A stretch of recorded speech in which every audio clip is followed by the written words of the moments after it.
Hello everyone and welcome to the official YouTube channel of Spark Institute Jammu. जैसा कि आप लोग जानते हैं, Spark Institute Jammu in collaboration with India's largest learning platform Unacademy लेकर आया foundation batch 1.0।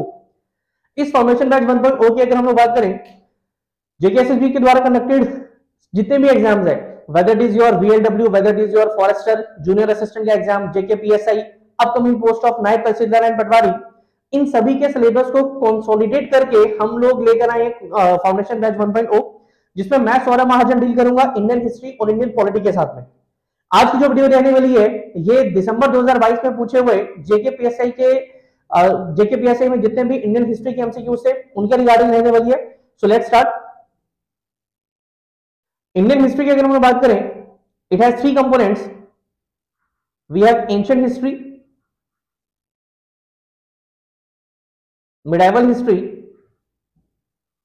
and then we have modern history. Syllabus को एक बार देख लेते हैं, फिर उसके बाद में बात करते हैं एमसीक्यूज के बारे में। This is the syllabus of sub inspector, जो कि 2022 में पूछा गया था।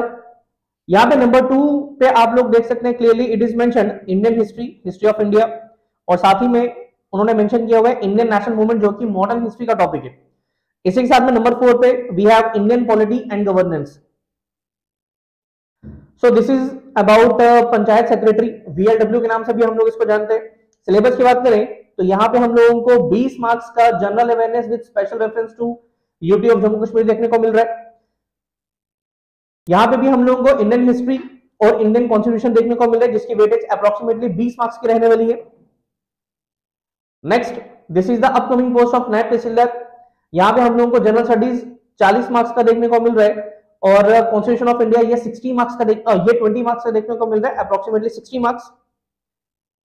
सो syllabus will be panchayati raj general studies में दिया गया हुआ है, और Indian freedom struggle modern history का पार्ट है, 1857 ऑनवर्ड उसने क्लियरली मेंशन किया हुआ है।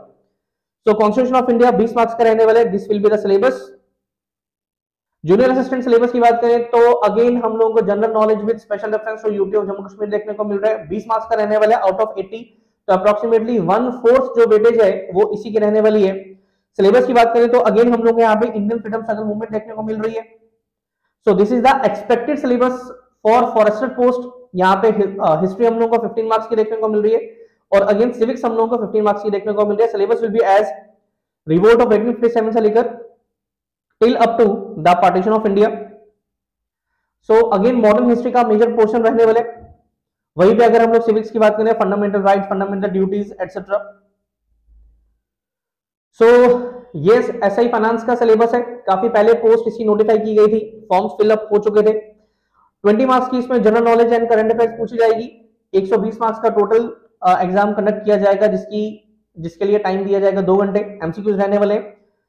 सो जनरल नॉलेज की अगर हम लोग बात करें 20 मार्क्स में हम लोग को Indian history with special reference to freedom struggle, Indian history का मतलब है ancient, medieval and modern history के बारे में बात की जाएगी।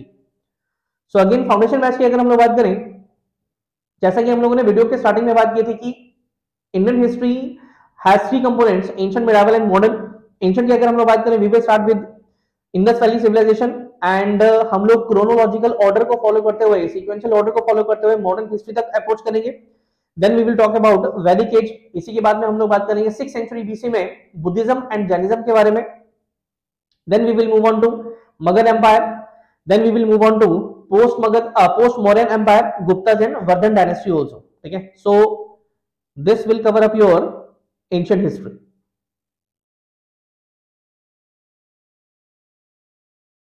सो नेक्स्ट अगर हम लोग बात करें मिडाइवल में, मेजर टॉपिक्स हैं इस्लामिक इन्वेजन और दिल्ली सल्तनत is a very big topic.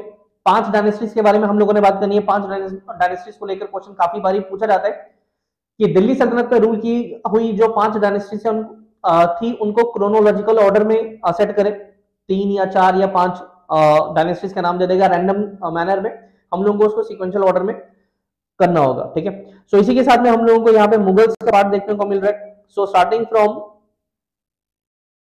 Lecture 5 till up to your lecture 8। ठीक है, this will cover up your medieval history. वहीं पे अगर हम लोग बात करें एडवेंट ऑफ यूरोपियंस, अगेन ये बेसिकली टॉपिक मॉडर्न मिडाइवल का ही है, क्योंकि 15 सेंचुरी में बेसिकली जो वास्को डी गामा था वो भारत आया। भारत आने वाले पहले यूरोपियंस कौन थे, सबसे आखिर में जाने वाले यूरोपियंस कौन थे, काफी सारे क्वेश्चन पूछे जाते हैं, उनको हम लोग डिस्कस करेंगे। Along with governor general and viceroys, है ना, काफी बारी क्वेश्चन पूछे जाते हैं यहाँ से कि इनके क्या क्या कॉन्ट्रीब्यूशन रहे एक्सेट्रा, डिटेल में डिस्कस करेंगे इसको हम लोग। Social and religious reforms of 19th century, Raja Ram Mohan Roy, Arya Samaj, Swami Vivekananda के द्वारा founded Ramakrishna mission, Wahabi movement क्या थी, अलीगढ़ मूवमेंट क्या थी एक्सेट्रा। इसी के साथ में revolt of 1857, then we have the major topic of Indian national Congress, and after that we will talk about nationalist movements, ठीक है। So this will cover up your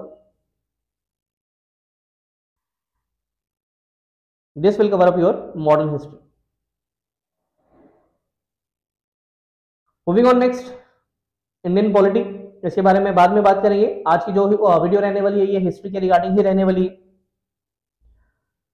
so JKSSB के द्वारा कंडक्टेड जेकेपीएसआई का exam जो कि दिसंबर में conduct किया गया था from 7 December till up to 20th December, इसमें हिस्ट्री के जो क्वेश्चन पूछे गए थे उनके बारे में बात करते हैं।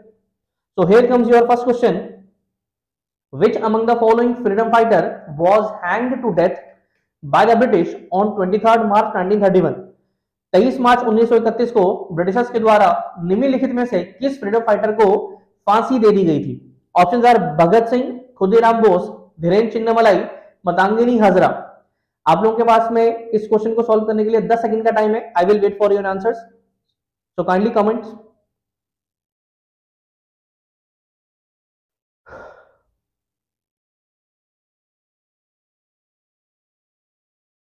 तो देखते हैं इस क्वेश्चन का सही जवाब क्या है। इस क्वेश्चन का सही जवाब है option number A, Bhagat Singh. 23 March 1931 की अगर हम लोग बात करें तो भगत सिंह के साथ साथ में भगत सिंह के दो और साथी, दो और रेवोल्यूशनरीज, राजगुरु और सुखदेव को भी फांसी दे दी गई थी। हम लोगों को कुछ और क्वेश्चंस भी यहां पे देखने को मिलते हैं, लाइक कि इनको किस केस के दौरान फांसी दी गई थी, कौन सा केस, कौन से चार्जेस इनके ऊपर। So charges were about Lahore conspiracy case. Lahore conspiracy case के चलते इनको फांसी दी गई थी। अब ये लाहौर कॉन्स्पिरेसी केस था क्या? हम लोग एक चीज जानते हैं कि 1928 में साइमन कमीशन का गठन किया गया था और 1929 फरवरी में साइमन कमीशन भारत आया। तो जब साइमन कमीशन भारत आया उसमें 7 मेंबर्स जो थे वो सबके सब ब्रिटिश थे और इसके चलते पूरे भारत में उसका विरोध हो रहा था। लाहौर का जो विरोध था उसको लीड कर रहे थे लाला लाजपत राय, और लाला लाजपत राय जब अपना विरोध प्रदर्शन कर रहे थे उसी दौरान लाठी चार्ज का आदेश दिया जाता है और लाला लाजपत राय, जिनको हम लोग पंजाब केसरी के नाम से भी जानते हैं, उनके सिर पर लाठियां पड़ने के कारण करीब करीब 10 महीने के बाद में उनकी मृत्यु हो जाती है। उन्हीं की मृत्यु का बदला लेने के लिए Bhagat Singh along with his associates, Bhagat Singh अपने साथियों के साथ में मिलकर प्लान करते हैं जेपी सॉन्डर्स को मारने का, जिसने वहां पे लाठीचार्ज का आदेश दिया था। सो लाहौर कॉन्स्पिरेसी केस में जेपी सॉन्डर्स की जो किलिंग थी उसके चार्जेस थे भगत सिंह और उनके साथियों पे, और इन्हीं के चलते इनको फांसी दी गई 23 मार्च 1931 को, ठीक है। सो इस क्वेश्चन का सही जवाब है option number A, Bhagat Singh. So moving on next, who passed the Indian Universities Act in 1904 and imposed stiff control over Indian universities? So the options are Lord Wavell, Lord Mountbatten, Lord Minto, Lord Curzon।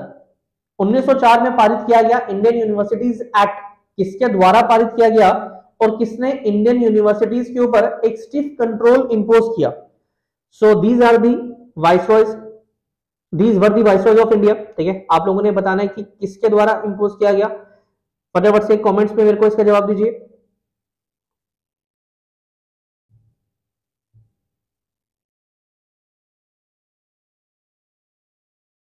ठीक है, जवाब की बात करें तो 1904, ठीक है, 1904 year है।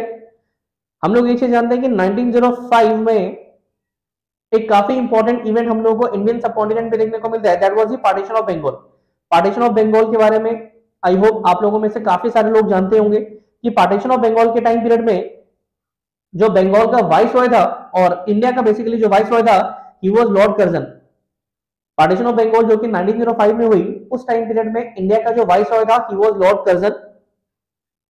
तो 1904 में जब इंडियन यूनिवर्सिटीज एक्ट पारित किया गया, उस टाइम पीरियड में भी जो इंडिया का वाइसरॉय था, he was also Lord Curzon. इस क्वेश्चन का सही जवाब लॉर्ड कर्जन ही है।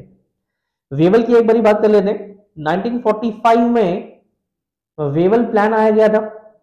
अब ये वेवल प्लान क्या था, इसके बारे में डिटेल बात करेंगे अपनी कोर्स वीडियो में। मिंटो की अगर हम लोग बात करें, 1909 में हम लोगों को मॉर्ले मिंटो रिफॉर्म्स देखने को मिलता है, जिसका इंपॉर्टेंट फीचर था सेपरेट इलेक्टोरेट। ठीक है, क्वेश्चन काफी बारी पूछा जाता है कि फादर ऑफ सेपरेट इलेक्टोरेट या कम्युनल इलेक्टोरेट इनमें से किसको बोलते हैं, तो लॉर्ड मिंटो को कहा जाता है father of communal electorate. Lord Mountbatten की अगर हम लोग बात करें, Lord Mountbatten was the last viceroy of India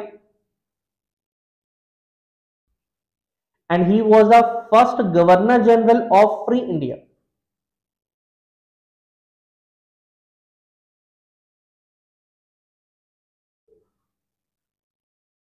कई सारे स्टूडेंट्स के मन में ये सवाल होगा कि सर फर्स्ट गवर्नर जनरल में तो हम लोगों ने नाम सी राजागोपालचारी का पढ़ा था, है ना।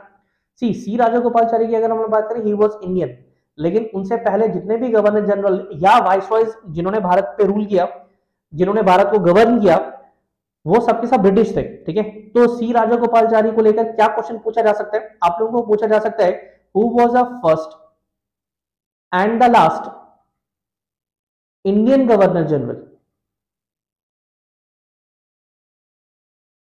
तो उनका आंसर है सी राजागोपालचारी। ठीक है,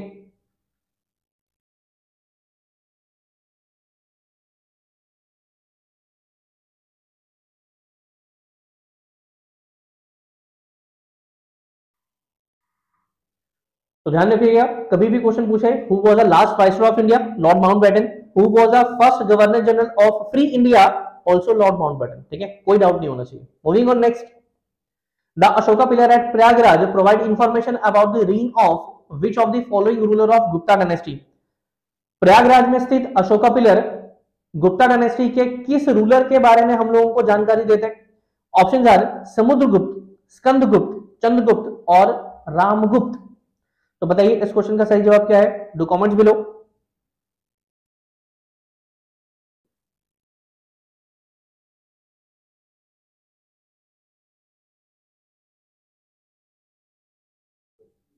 ध्यान दीजिए, आप लोग कमेंट्स में पहले मुझे इस चीज का जवाब दीजिए कि प्रयागराज का पुराना नाम क्या था। हिंट है, उसका नाम ए लेटर से शुरू होता है। प्रयागराज का पुराना नाम क्या था। ठीक है, ठीक है, कुछ ही साल पहले इसका नाम चेंज करके इस सिटी जो कि ए से शुरू हो रही थी, उसका नाम चेंज करके प्रयागराज रखा गया। अब आप लोगों ने बताना कि प्रयागराज का पुराना नाम क्या था। ठीक है, यूपी में यह स्थित है। तो प्रयागराज पिलर की अगर हम लोग बात करें, इसको हम लोग प्रयाग प्रशस्ति के नाम से भी जानते हैं।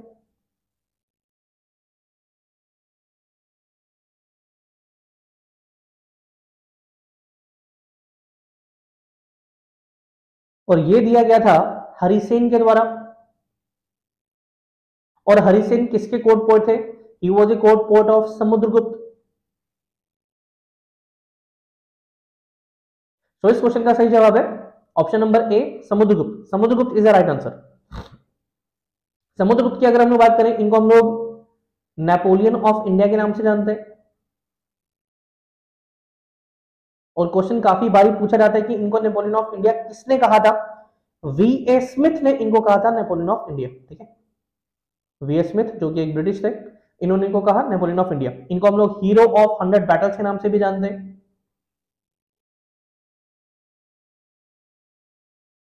इनको हम लोग परम भागवत के नाम से भी जानते हैं।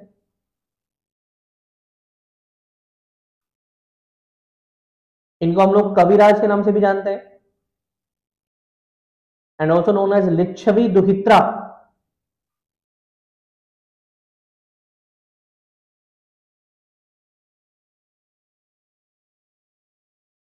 इनकी जो मां थी कुमार देवी, वो लिच्छवियों की बेटी थी। लिच्छवी जगह का नाम था, तो इस कारण से इनको लिच्छवी दोहित्रा के नाम से भी जानते हैं।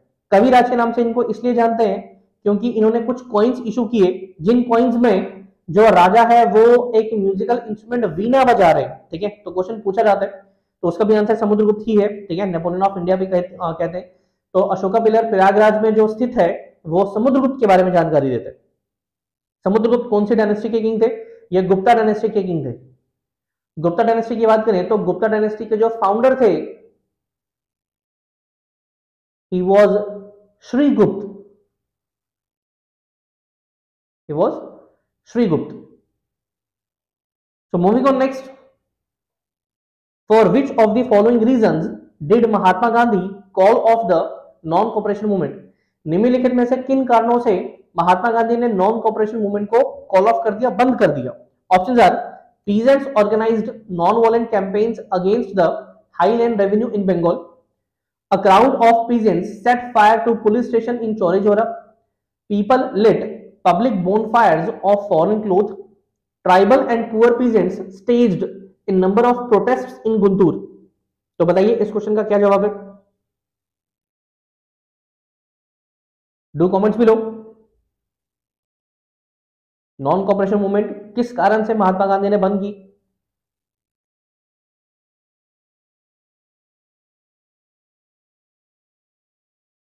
असहयोग आंदोलन के नाम से भी हम लोग इसको जानते हैं। 1 अगस्त 1920 को महात्मा गांधी ने नॉन कॉपरेशन मूवमेंट को शुरू किया।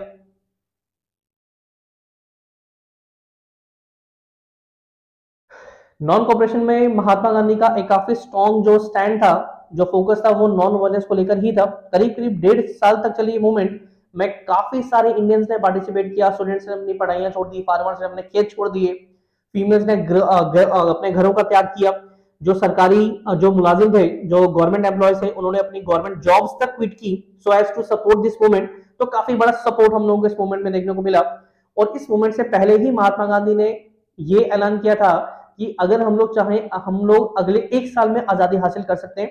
क्वेश्चन पूछा जाता है ये वाला, ठीक है, कि किस मूवमेंट से जस्ट पहले महात्मा गांधी ने इस चीज का आह्वान किया कि हम लोग अगले 1 साल में आजादी हासिल कर सकते हैं, ठीक है। तो नॉन कॉपरेशन जो कि 1920 में शुरू हुई, उससे पहले महात्मा गांधी ने ये वाली स्टेटमेंट दी थी। अब ये स्टेटमेंट, ये जो मूवमेंट थी जिसको इतना बड़ा सपोर्ट हासिल था पूरे इंडिया का, ये बंद क्यों हुई? उसका रीजन था कि जो ग्रुप ऑफ पीपल थे उन्होंने एक पुलिस स्टेशन को आग लगा दी चौरी चौरा में। रीजन क्या था?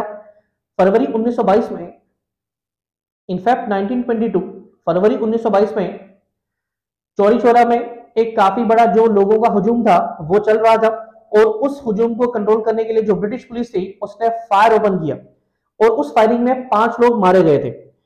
उन लोगों की मृत्यु का बदला लेने के लिए जो इंडियंस थे उन्होंने एक पुलिस स्टेशन को आग लगा दी और बाहर से बंद कर दिया, जिसके चलते उस पुलिस स्टेशन में 22 पुलिसकर्मी जलकर मर गए। 22 पुलिसमैन डाइड। ये क्वेश्चन पूछा जाता है कि कितने मरे थे? 22 पुलिसकर्मी जलकर मर गए। और जब ये वॉलेंट घटना की जो खबर थी, समाचार था, ये महात्मा गांधी तक पहुंचा, तो उन्होंने इससे करीब करीब 1 हफ्ते के बाद में 12 फरवरी को ये नॉन कॉपरेशन मूवमेंट बंद कर दी थी। तो इस क्वेश्चन का सही जवाब है a crowd of peasants set fire to police station in Chauri Chaura, ठीक है। Moving on next, Marco Polo during his visit to the Kakatiya empire called which temple as the brightest star in the galaxy of temples. Marco Polo जब भारत आया Kakatiya empire में, तो उसने किस मंदिर को as a brightest star in the galaxy of temples कह के संबोधित किया? Options are Ramappa temple, Rudreshwar temple, Kotagullu temple, none of these. जी बताइए इस क्वेश्चन का सही जवाब क्या है?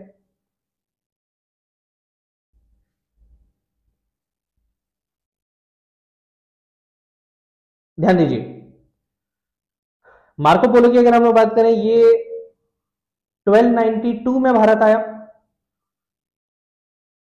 1292 में ये भारत आया, और भारत में कहां पर आया? भारत की अगर हम लोग बात करें,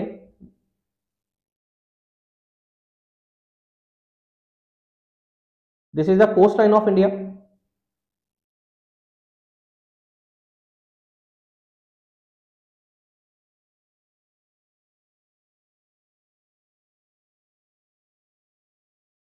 तो हेयर इज गुजरात।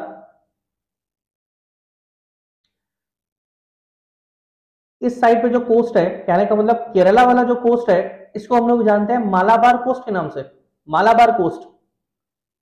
वहीं पे अगर हम लोग तमिलनाडु वाले कोस्ट की बात करें, तो इस कोस्ट को हम लोग जानते हैं कोरोमंडल कोस्ट के नाम से।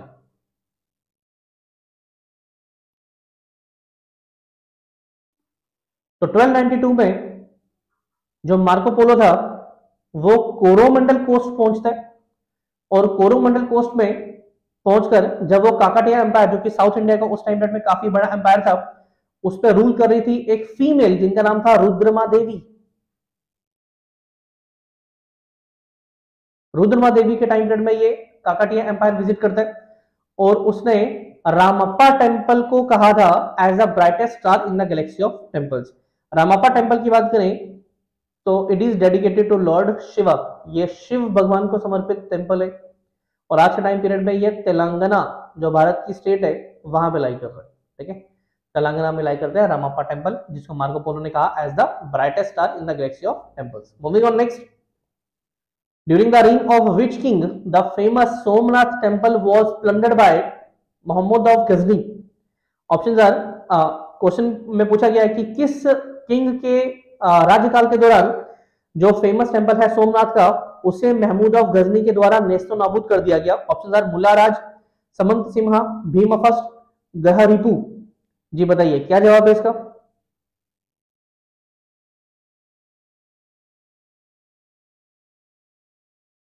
महमूद ऑफ गजनी की बात करें, Mahmud of Ghazni was the son of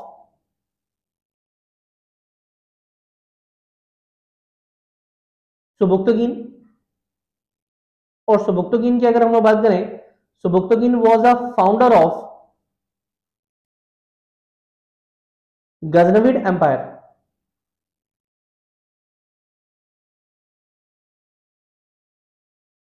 founder of Ghaznavid empire. तो मोहम्मद ऑफ गजनी ने भारत के ऊपर करीब करीब 17 टाइम्स इन्वेजन की, उसने 17 हमले किए भारत पे, और अपने 16वें हमले में 16th इन्वेजन में जो कि उसने 1025 में की, उस 16वें हमले में इसने सोमनाथ के मंदिर का विध्वंस किया था। सोमनाथ का मंदिर ये गुजरात में आज भी ये टेंपल है, इसको कई बार तोड़ा गया आक्रांताओं के द्वारा, और कई बार दोबारा से इसका रीबिल्ड किया गया। So the temple is dedicated to Lord Ram, sorry Lord Shiva, sorry. So the temple is dedicated to Lord Shiva. It is one of the 12 jyotirlingas of India, ये भारत के 12 ज्योतिर्लिंगों में से सबसे पहला ज्योतिर्लिंग भी है, और जिस टाइम पीरियड में मोहम्मद ऑफ गजनी ने इसको डिस्ट्रॉय किया उस टाइम पीरियड में किंग का नाम था भीम फर्स्ट। ठीक है, वो रूल कर रहे थे, और मोहम्मद ऑफ गजनी ने इसको विध्वंस कर दिया। ठीक है, मूविंग ऑन नेक्स्ट, कब किया? 16th इन्वेजन में किया। कब हुई 16th इन्वेजन? 1025 में। मंदिर कहां पर है? गुजरात में। Moving on next, the Mongol ruler Genghis Khan invaded India during the reign of, Mongol शासक चंगेज खान ने भारत के ऊपर किस राजा के राज्यकाल के दौरान हमला किया? Option are Qutbuddin Aibak, Balban, Iltutmish, Bakhtiyar Khilji. Again India की अगर हम लोग बात करें, मंगोलिया की थोड़ी सी ज्योग्राफी देख लेते हैं। इंडिया की अगर हम लोग बात करें, this is the rough map of north India. तो here it is the Himalayas, here we have China, और चाइना से ऊपर हम लोगों को एक प्लेट्यू देखने को मिलता है between China and Russia. Here is the country Mongolia. यहीं के शासक थे जो भी मुगल्स भी बेसिकली मंगोल से ही थे, उनके डिसेंडेंट्स थे बेसिकली। मंगोलिया की जो कैपिटल है ये राइट नाउ उलैन बैटर है। तो मंगोल रूलर चंगेज खान ने किसके दौरान भारत के ऊपर हमला किया? सवाल ये है, इसका सही जवाब है इल्तुतमिश। 13th सेंचुरी में इसने हमला किया, 1220-21 के दौरान इसका हमला था ये। बाकी के ऑप्शंस की अगर हम लोग बात करें, ऐबक, बलबन, इल्तुतमिश और बख्तियार खिलजी। ध्यान दीजिए, सी मोहम्मद गौरी के बारे में हम लोगों ने बात करनी है आगे चलकर। आज के क्वेश्चंस में मोहम्मद गौरी का नाम आएगा। पृथ्वीराज चौहान के अगेंस्ट में इन्होंने तराइन के युद्ध लड़े। सो मोहम्मद गौरी के कई सारे गुलाम थे उस टाइम में, कई सारे स्लेव्स थे इसके, और दास प्रथा पूरे विश्व में हम लोगों को देखने को मिला करती थी। तो इसके कई सारे स्लेव्स में 2 स्लेव्स के बारे में हम लोग बात कर रहे हैं। एक के बारे में ऐबक और एक का नाम है बख्तियार खिलजी। जो ऑप्शन नंबर 1 और ऑप्शन नंबर 4 आप लोगों को दिख रहा है, हम लोग उसके बारे में बात कर रहे हैं। ठीक है, सो ऐबक की अगर हम लोग बात करें, ऐबक वाज अ पर्सन जिसकी कैपिटल थी लाहौर, और इसने लाहौर से ही नॉर्थ इंडिया को एडमिनिस्टर करना शुरू किया। स्लेव डायनेस्टी का फाउंडर था ऐबक, ठीक है, Aibak was the founder of slave dynasty. वहीं पे अगर हम लोग बख्तियार खिलजी की बात करें, तो Bakhtiyar Khilji destroyed Nalanda university and Vikramshila university, ठीक है, नालंदा और विक्रमशिला का विध्वंस किया किसने? बख्तियार खिलजी ने। बलबन की अगर हम लोग बात करें, इल्तुतमिश के बाद में हम लोगों को Razia Sultan as a ruler देखने को मिलती है स्लेव डायनेस्टी की। स्लेव डायनेस्टी का फाउंडर था ऐबक। ऐबक के बाद में जो मेजर रूलर था ही वाज इल्तुतमिश। 1211 से 36, करीब करीब quarter of a century he ruled. इसके बाद में हम लोगों को इसकी बेटी रजिया सुल्तान का रूल देखने को मिलता है। उसके बाद में जो मेजर रूलर था, रजिया के बाद में रजिया के भाइयों ने भी रूल किया था, बट उसके बाद में जो मेजर रूलर था ही वाज गियासुद्दीन बलबन, जिसने policy of iron and blood शुरू किया। दीवाने अरीज, दीवाने बरीद इसने शुरू किया, तो हम लोगों ने उनके बारे में भी बात करनी है। तो मंगोल इन्वेडर चंगेज खान ने इल्तुतमिश के टाइम पीरियड में भारत पे हमला किया। तो इस क्वेश्चन का सही ऑप्शन है C, Iltutmish. Moving on next, Aurobindo Ghosh was associated with which of the following? Options are Meerut conspiracy case, Alipore bomb case, Kakori train action, Chauri Chaura incident. 10 second का टाइम है आप लोगों के पास में इस क्वेश्चन का जवाब देने के लिए, फटाफट से रिप्लाई करिए, डू कमेंट्स बिलो।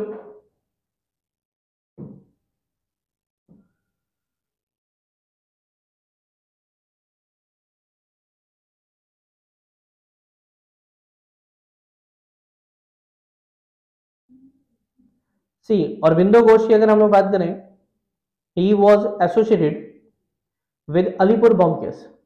इस क्वेश्चन का सही जवाब है option number B, Alipore bomb case, ठीक है। अब ये अलीपुर बॉम्ब केस कब हुआ? ये करीब करीब 1908-1909 के दौरान हुआ। बाकी के ऑप्शंस के ऊपर एक बार नजर डाल लेते हैं। काकोरी ट्रेन एक्शन, ये 1925 में घटना घटी। रेवोल्यूशनरीज ने एक ट्रेन को लूट किया लखनऊ के पास में, एक काकोरी नाम का स्टेशन आज भी है, और उसी में जब धरपकड़ शुरू की गई ब्रिटिशर्स के द्वारा, तो राम प्रसाद बिस्मिल और अशफाक उल्लाह खान को फांसी दे दी गई थी। चौरी चौरा इंसिडेंट के बारे में हम लोगों ने अभी थोड़ी देर पहले बात की कि महात्मा गांधी ने इस चौरी चौरा इंसिडेंट के बाद में नॉन कॉपरेशन मूवमेंट को बंद कर दिया था, थोड़ी देर पहले हम लोगों ने बात की। और वही मेरठ कॉन्स्पिरेसी केस की अगर हम लोग बात करें, so it took place during 1929 to 33। It was basically a false case, ठीक है, एक फेक केस था जो कि ब्रिटिशर्स ने इंपोज किया इंडियंस के ऊपर, ठीक है। Aurobindo Ghosh was associated with Alipore bomb case. Option number B is the right answer for this question. Moving on next, who had formed Praja Socialist Party? Options are Vinoba Bhave, Lokmanya Tilak, Jayaprakash Narayan, M N. Roy. Praja Socialist party किसके द्वारा बनाई गई थी? जी बताइए। इस क्वेश्चन का सही जवाब है option number C, Jayaprakash Narayan, ठीक है, popularly called as JP also.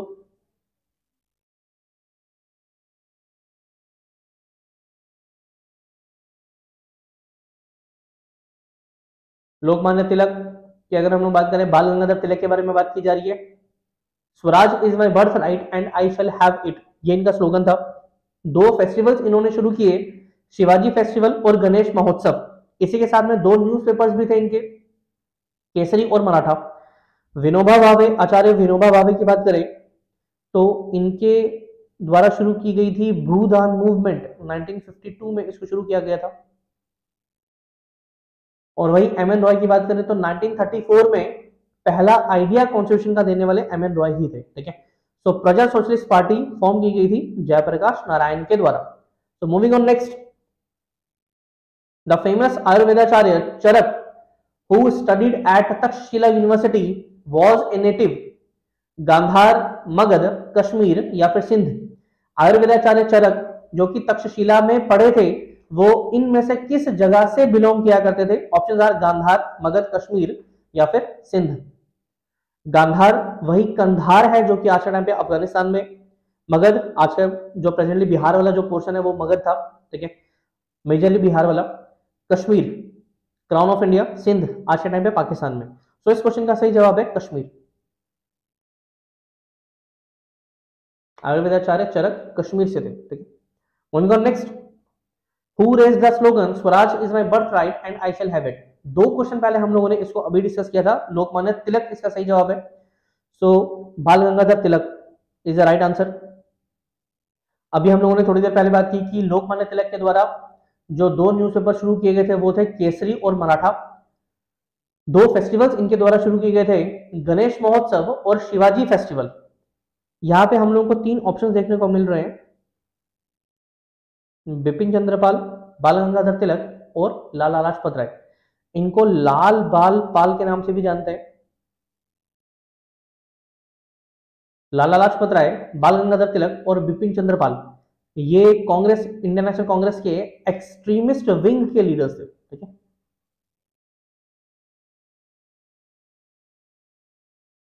Indian national Congress सूरत का जो सेशन था 1908 में घटा, उसमें जो इंडियन नेशनल कांग्रेस थी उसके दो गुट बन गए।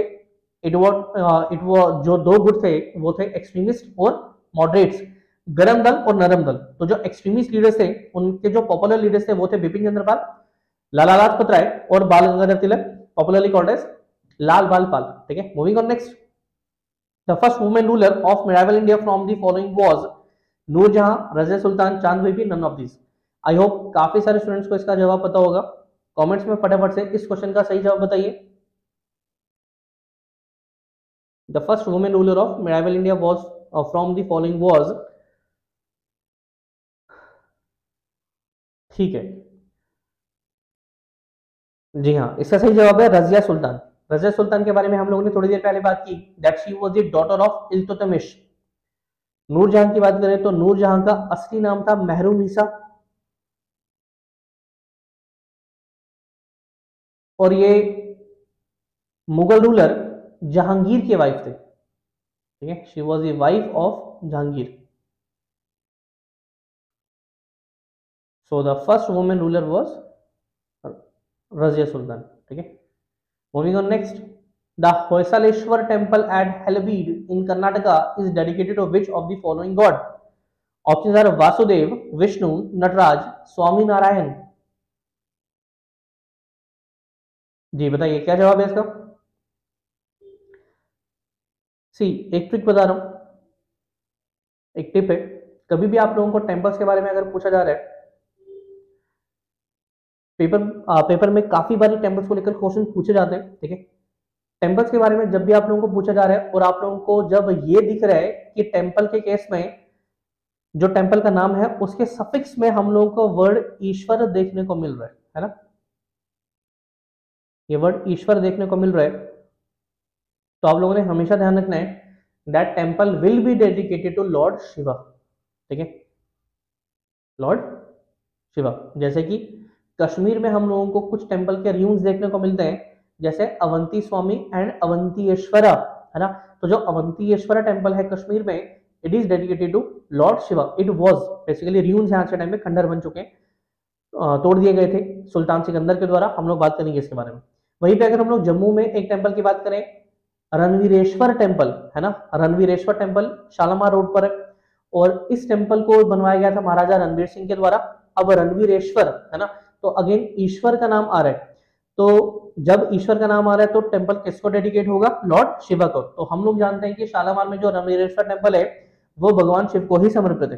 तो कभी भी पेपर में आप लोगों को ईश्वर वर्ड सफिक्स में अगर देखने को मिल रहा है तो मार्क माई वर्ड्स कि वो टेम्पल लॉर्ड शिवा को ही डेडिकेट होगा। ठीक है, ऑप्शंस के ऊपर एक बार नजर डाल लेते हैं। ऑप्शंस आर वासुदेव, विष्णु, नटराज और स्वामी नारायण। अब लॉर्ड शिवा डायरेक्टली उसने ऑप्शन में नहीं दिया हुआ। सी, वासुदेव की अगर हम लोग बात करें तो वासुदेव कृष्ण का नाम है, लॉर्ड कृष्ण को हम लोग वासुदेव के नाम से भी जानते हैं, उनके पिता का नाम वासुदेव था। So he was an incarnation of Vishnu. ठीक है, not Shiva, he was an incarnation of Vishnu. तो वासुदेव भी सही जवाब नहीं होगा, विष्णु भी सही जवाब नहीं होगा। नटराज, नटराज की अगर हम लोग बात करें तो ये लॉर्ड शिवा का कॉस्मिक डांस का जो इनकारनेशन है, cosmic dance of Lord Shiva, वो नटराजन है। ठीक है, तो इस क्वेश्चन का सही जवाब है नटराज। ठीक है, तो स्वामी नारायण ये अक्षरधाम टेम्पल जो कि दिल्ली में आज के टाइम पे, गुजरात, बेसिकली गुजरात में है, आज के टाइम पे दिल्ली और भी कई सारी जगहों पर अब बनना शुरू हुए।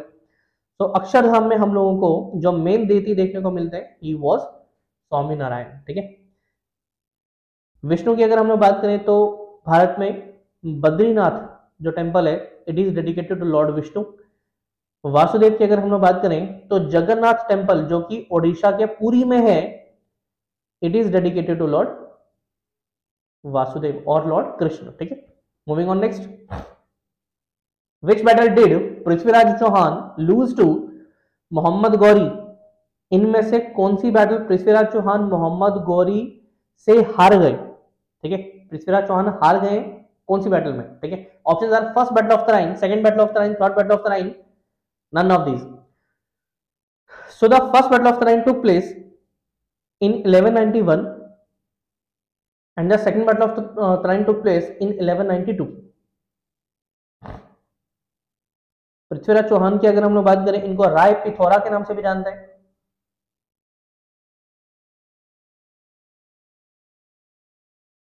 और फर्स्ट बैटल ऑफ तराइन में पृथ्वीराज चौहान ने मोहम्मद गौरी को हराया और सेकंड बैटल ऑफ तराइन में मोहम्मद गौरी ने पृथ्वीराज चौहान को हराया। तो इस क्वेश्चन का सही जवाब है second battle of Panipat, sorry second battle of Tarain. ठीक है, second battle of Tarain Prithviraj Chauhan Mohammad Ghori से हार गए और इसके बाद में मोहम्मद गौरी का जो एक स्लेव था ऐबक, कुतुबुद्दीन ऐबक, थोड़ी देर पहले हम लोगों ने बात की, उसने फाउंड की थी क्या? Slave dynasty. दिल्ली सल्तनत की सबसे पहली डायनेस्टी स्लेव डायनेस्टी ही थी। ठीक है, जिसके फाउंडर थे कौन? Aibak, Qutbuddin Aibak. Next, who was the first Indian to go to jail in performance of his duty as a journalist? Journalist होने के नाते अपनी ड्यूटी को परफॉर्म करते हुए पहले इंडियन जेल में जाने वाले कौन थे? Options are Annie Besant, Surendranath Banerjee, Bal Gangadhar तिलक, महात्मा गांधी। इस क्वेश्चन का सही जवाब है सुरेंद्रनाथ बनर्जी।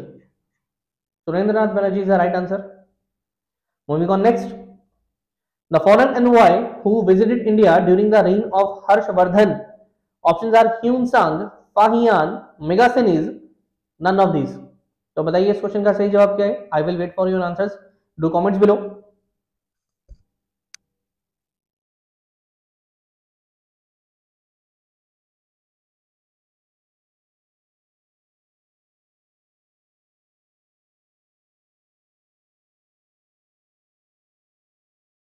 ध्यान दीजिए, सी हर्षवर्धन की अगर हम बात करें तो आप लोगों ने ध्यान रखना है H for Harsh, H for Hiuen Tsang. ठीक है, तो इस क्वेश्चन का सही जवाब है Hiuen Tsang. Hiuen Tsang was a Chinese, Fahien was also a Chinese, और जो फाहियान था he visited India during the reign of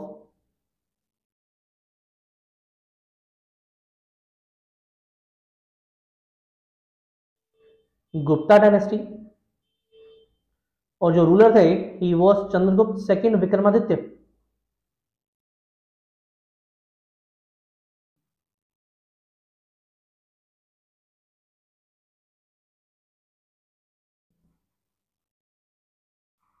Vikramaditya का टाइटल था इनको। ठीक है, आयरन पिलर इंस्क्रिप्शन जो कि दिल्ली में है वो इन्हीं के द्वारा दी गई थी। तो फाहियान गुप्ता डायनेस्टी के टाइम पर में भारत आया जिस वक्त रूल कर रहे थे चंद्रगुप्त सेकंड विक्रमादित्य। मेगासीनीज की बात करें, ही विजिटेड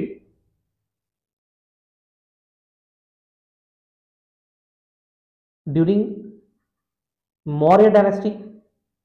इनफैक्ट उसके फाउंडर चंद्रगुप्त मौर्य के टाइम पीरियड में ही विजिटेड इंडिया। ठीक है, और इसके द्वारा बुक जो लिखी गई उसका नाम है इंडिका, जो कि ग्रीक लैंग्वेज में लिखी गई।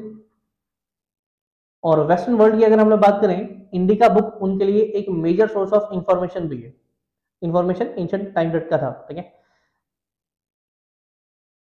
Moving on next, which of the following South Indian state was the first successful Muslim invasion of Deccan? Options are Bijapur, Golconda, Devagiri, Berar. तो बताइए इस क्वेश्चन का सही जवाब क्या है? बीजापुर, गोलकोंडा, देवगिरी और बेराड।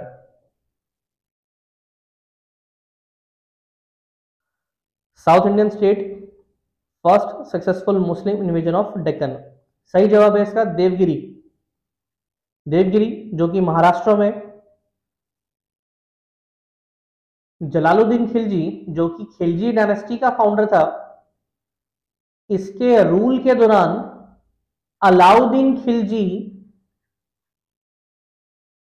ने अपनी जो दक्षिण की कैंपेन्स थी वो की थी, और इसने देवगिरी को जीता था। अलाउद्दीन खिलजी ने जीता था किसके टाइम पे? जलालुद्दीन खिलजी के टाइम पे, ठीक है।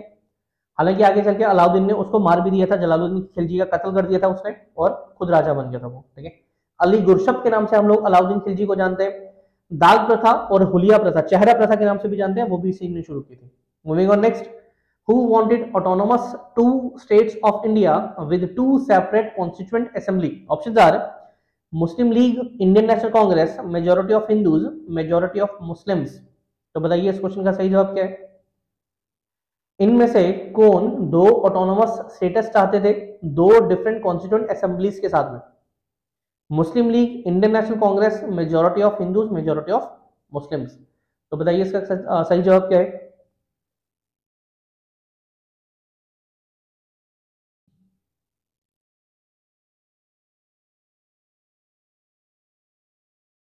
सी, कॉन्स्टिट्यूएंट असेंबली की अगर हम लोग बात करें तो 1946 में, ध्यान दीजिए, 1946 में कैबिनेट मिशन भारत आता है,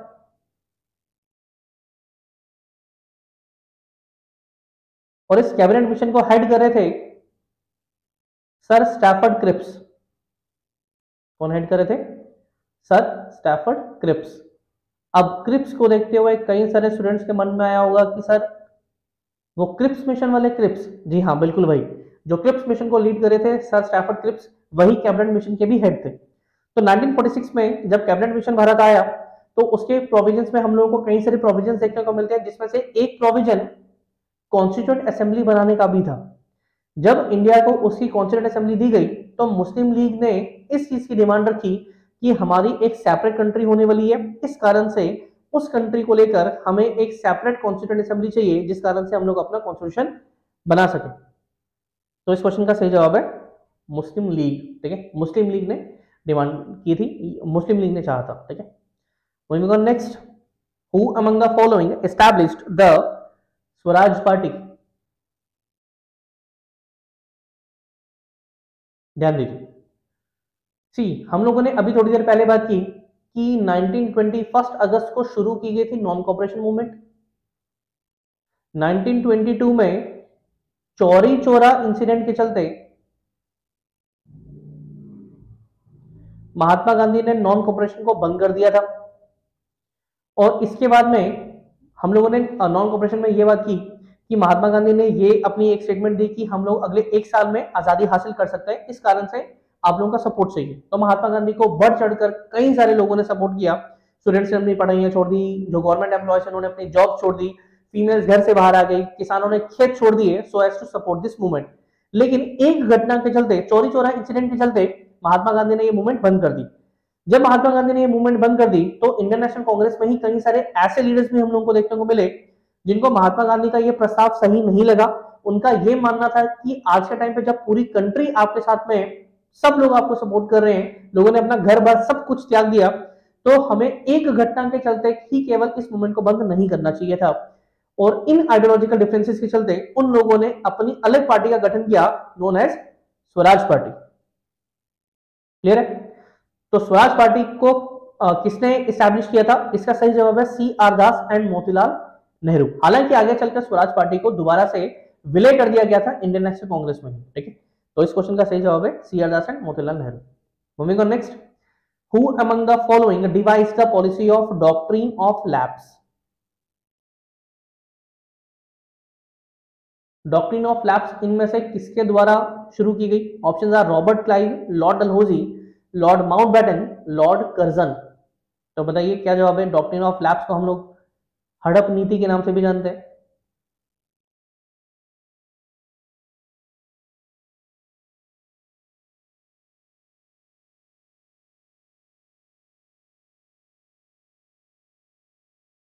डॉक्ट्रिन ऑफ लैप्स किसके द्वारा शुरू की गई? सही जवाब है इसका लॉर्ड डलहौजी। लॉर्ड डलहौजी के द्वारा शुरू की गई। लॉर्ड डलहौजी को हम लोग क्या बोलते हैं? इसको हम लोग फादर ऑफ इंडियन रेलिवेंस के नाम से भी जानते हैं। डिटेल में बात करेंगे हम लोग इसके बारे में जब हम लोग मॉडर्न हिस्ट्री के topic governor general and viceroys के बारे में बात करेंगे। रॉबर्ट क्लाइव की बात करें, he was a first governor of Bengal. First governor of Bengal, ठीक है, फर्स्ट गवर्नर ऑफ बंगाल था रॉबर्ट क्लाइव। और इसी रॉबर्ट क्लाइव के टाइम पीरियड में 1757 में हम लोगों को बैटल ऑफ प्लेसी भी देखने को मिलती है। करजन के बारे में हम लोगों ने बात की कि 1905 में पार्टीशन ऑफ बंगाल इसके टाइम पीरियड में हुआ।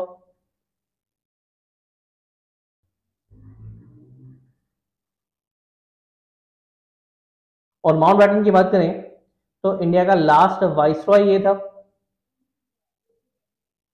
और first governor general of free India भी यही था। इसके बाद में गवर्नर जनरल बने एक भारतीय जिनका नाम था सी राजागोपालचारी, ठीक है। उसके बाद में ये पोस्ट एब्रोगेट कर दी गई थी। प्रेसिडेंट ऑफ इंडिया पोस्ट को बनाया गया था जब हम हमारा जो संविधान था, हमारा जो कॉन्स्टिट्यूशन था, उसको 26 जनवरी 1950 को लागू किया गया था, ठीक है। Next question is in Lucknow who executed the brilliant idea of floating kites and balloons imprinted with the popular slogan go back Simon. Lucknow में इनमें से किसका आइडिया था काइट्स और बैलून्स पे गो बैक साइमन जो स्लोगन था उसको प्रिंट करने का? Option are Mohammad Ali Jinnah, Mahatma Gandhi, Jawaharlal Nehru, Khaliq Usman. इस क्वेश्चन का सही जवाब है Khaliq Usman. Khaliq Usman is the right answer. Moving on next, who among the following reigned the Mughal Empire in the years 1556 to 1605?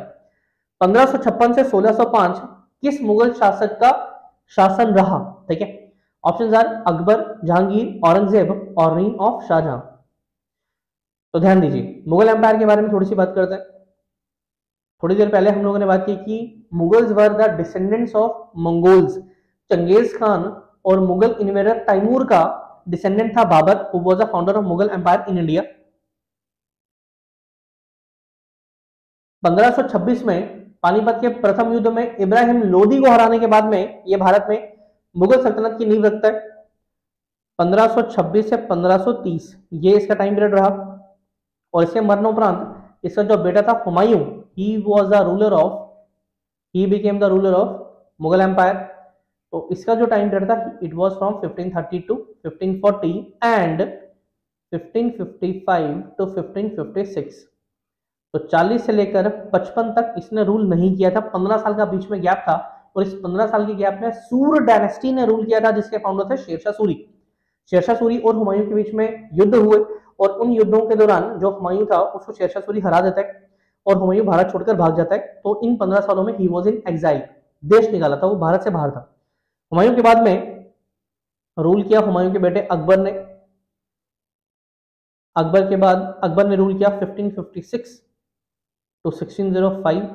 तो इस क्वेश्चन का सही जवाब है reign ऑफ अकबर, ठीक है।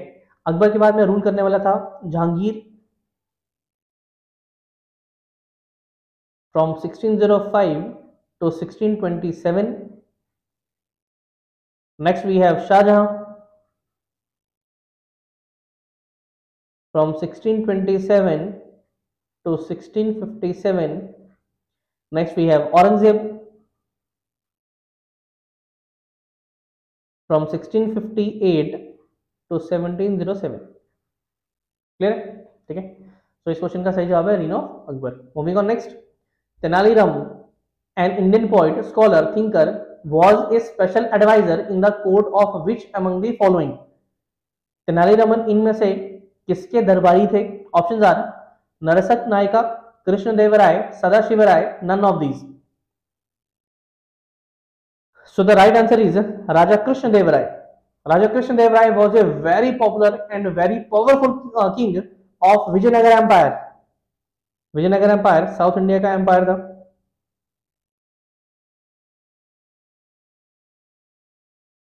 ही was a king of Vijayanagara empire, ठीक है। So moving on next, the Amara Nayaka system was a major political innovation of which of the following empire? Options are Hoysalas, Kakatiya, Vijayanagar, Bahmani. तो बताइए इस क्वेश्चन का सही जवाब क्या है? होयसालाज, काकटिया, विजयनगर और बहमानी। अमारा नायका सिस्टम को शुरू किया था विजयनगर एम्पायर ने, ठीक है। अभी थोड़ी देर पहले हम लोगों ने बात की थी तेनालीरामन और राजा कृष्णदेव राय के बारे में, विजयनगर एम्पायर के बारे में। द टाइटल ऑफ सिकंदर सानी was assumed by which among the following Sultan of Delhi? Sikandar सानी का मतलब होता है सिकंदर के जैसा दूसरा या सिकंदर के समान, है ना, इसको सेकंड अलेक्जेंडर भी बोलते हैं।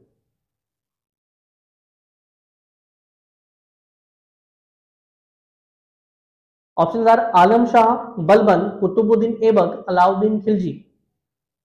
तो इस क्वेश्चन का सही जवाब है अलाउद्दीन खिलजी। अलाउद्दीन खिलजी को हम लोग सेकंड अलेक्जेंडर बोलते हैं या सिकंदर सानी के नाम से जानते हैं। अलाउद्दीन खिलजी का असली नाम था अली गुरशक।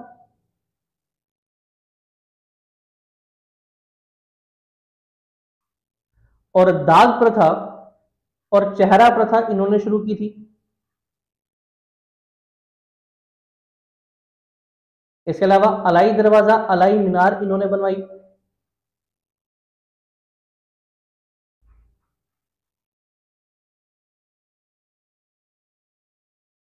मंगोल्स के अगेंस्ट में ऑफेंसिव पॉलिसी इन्होंने ही ऑप्ट की थी, ठीक है। In 1856, Governor General decided that Bahadur Shah Zafar would be the last Mughal king, and after his death, none of his descendants would be recognized as kings. They would just be called princes. 1856 में इनमें से किस governor general ने यह decide किया कि बहादुर शाह जफर आखिरी मुगल शासक होगा और इसके मरने के बाद में जो इसके वंशज होंगे उनको एज किंग्स रिकॉग्नाइज नहीं किया जाएगा, उनको केवल प्रिंस ही कहा जाएगा, उनको केवल राजकुमार ही कंसिडर किया जाएगा। So the options are Hastings, Canning, Munro, Cornwallis. 1856 में गवर्नर जनरल कौन थे? इसका सही जवाब है लॉर्ड कैनिंग। वॉरेन हेस्टिंग्स की अगर हम लोग बात करें,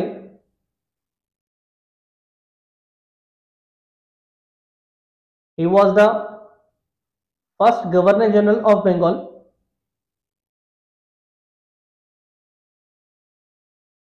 मुनरो की बात करें, थॉमस मुनरो। और कॉर्नवालिस की बात करें, कॉर्नवालिस को हम लोग father of Indian civil services के नाम से भी जानते हैं, father of Indian civil services.